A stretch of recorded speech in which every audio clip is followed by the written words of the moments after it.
जैसे रेंट पे घर ढूंढ रहे थे, पर उन्हें रेंट पे कोई अच्छा घर मिल ही नहीं रहा था।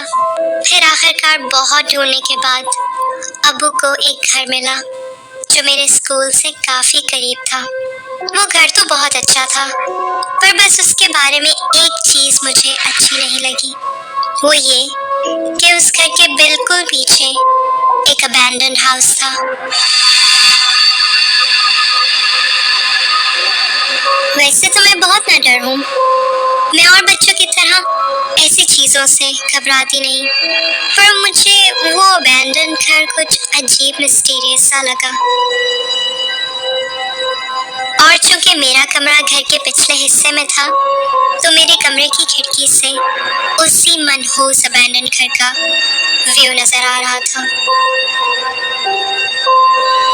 अम्मी, अब्बू को कोई और घर नहीं मिला था। मुझे अपना कमरा नहीं पसंद। मेरे कमरे की खिड़की से वो अबैंडन घर नजर आ रहा है।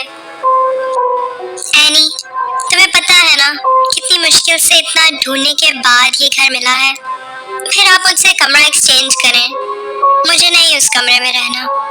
मुझे अपना कमरा नहीं पसंद। इतने नखरे मत करो एनी। इन फजूल चीजों पे फोकस करने की बजाय मेरी हेल्प करवाओ। अपना कमरा सेट करो। बहुत काम रहता है शिफ्टिंग का।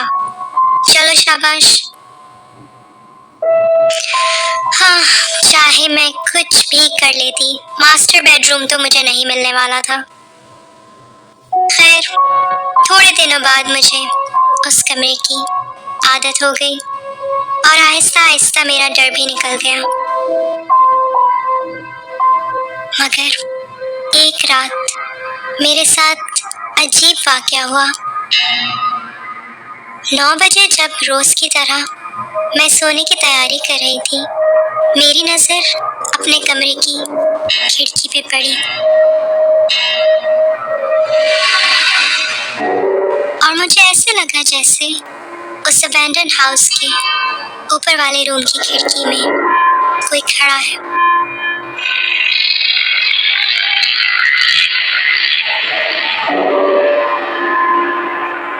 ये देख के मैं चौंक गई। पहले तो मुझे लगा कि शायद ये मेरा वहम है और मैं बार बार अपने आप को ये यकीन दिलाती रही कि ये मेरी नजर का धोखा है। पर क्लियरली उस वक्त वहां कोई था जो मुझे साफ नजर आ रहा था।